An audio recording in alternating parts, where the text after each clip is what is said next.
please welcome Krispian Lawrence from Equitable Technologies. Krispian.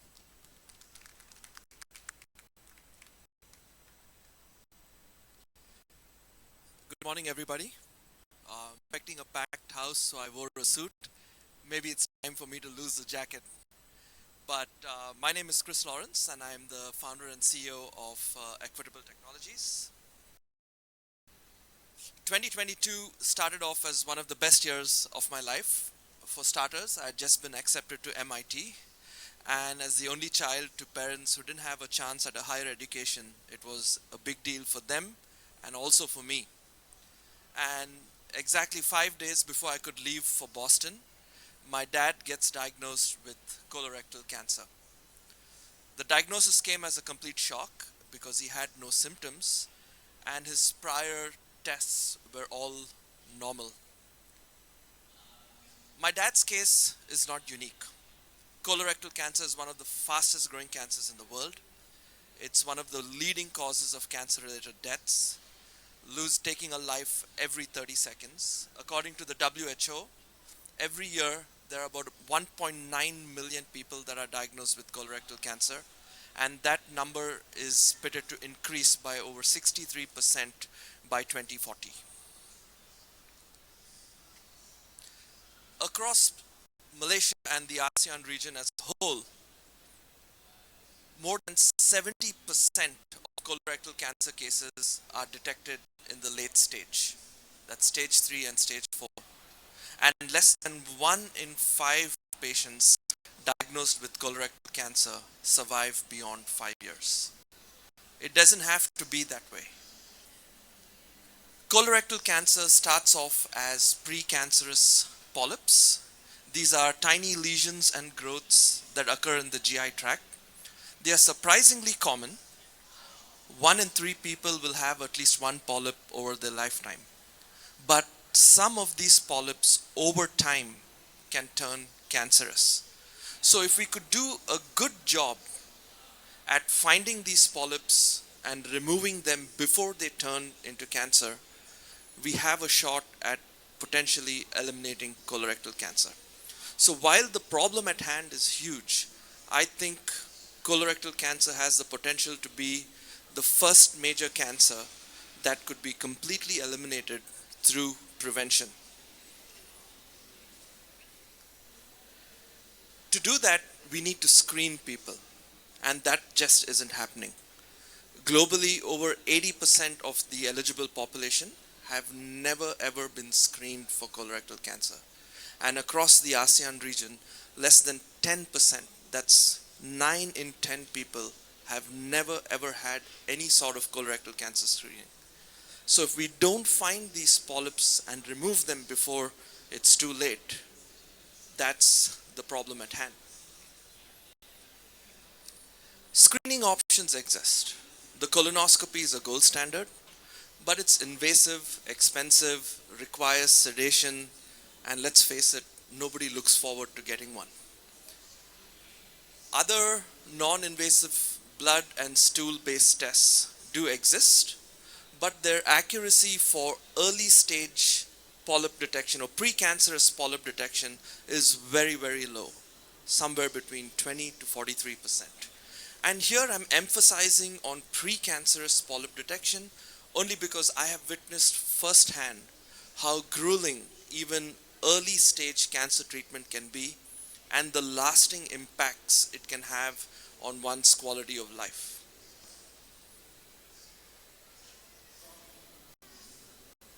And while all of this was happening and I was busy with my dad's treatment, one day my wife left the kids at home with me to run some errands, and my littlest, who you can see in the picture, who was 5 at the time, ended up swallowing a plastic toy. Now I was really worried about that, but the truth is I was more worried about what my wife would say once she found out it happened under my watch. I frantically called up the doctor and they told me there's nothing that we can do, just wait for it to come out the next day. And out of curiosity, I did some online searching and I was shocked to see the things that little kids swallow that come out perfectly fine out the other end. True enough, the next day, the toy passed through without any problem, but that placed a question in my mind. If it's possible for a piece of plastic to travel through the body and come out the other end safely, why not build some intelligence into it? And that was the idea behind Peak. In my hand right here is Peak, which is a AI-powered smart pill. It connects with an app on your phone and allows a user to be screened for colorectal cancer at home.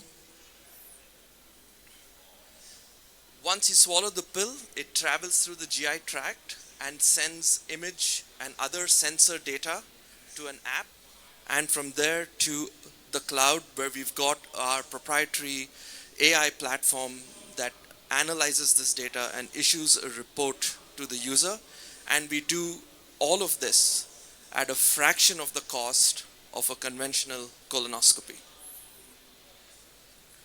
Now, capsule endoscopy as a concept is not new.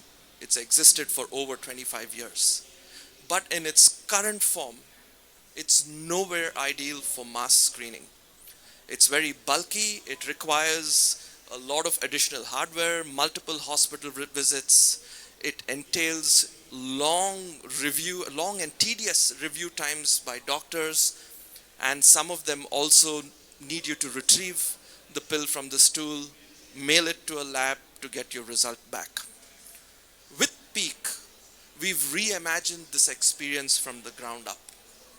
There's no bulky hardware, there's no wires, there's nothing. It just connects seamlessly with your phone, and it allows anyone to get screened at their home, whether that's in the middle of a big city or in a remote village. And all of this while being super affordable. Now, core to the technology at Peak is our AI. But our philosophy on AI is different. We believe that the role of AI in healthcare should be one that champions the doctor, not replaces them, right? So AI should do the work of all the repetitive tasks and all the heavy lifting, so that we free up time from doctors so they can focus on the only thing, or the one thing that only humans can do: heal with empathy. Our AI model not only resides in the cloud, but also right here on edge in this tiny device. It means we don't need tons of data transfer to happen, huge, large server farms that are power hungry, a lot of power to do it. It means faster results, shorter usage of doctors' time, and results that are more accurate and instant in the power of your hand. It also entails better data privacy for the patients, just making AI more sustainable and responsible.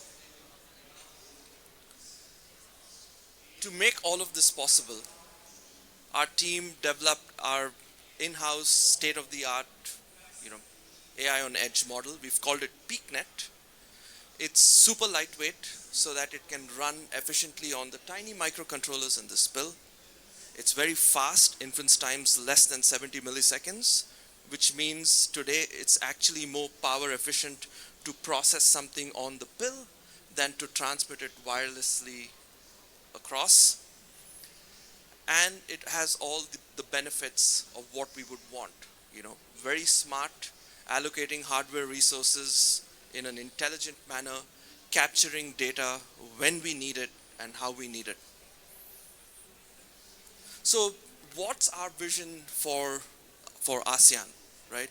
Imagine a place where screening rates can go from 10% to 70%, where a farmer in rural Thailand, or a fisherman in Indonesia, or an office worker in KL, all have the same access to life-saving screening, where governments can save billions of dollars through costs saved in cancer treatment, and where, above all, millions of lives could be saved that would have otherwise been lost to cancer. Now, all of this is not science fiction.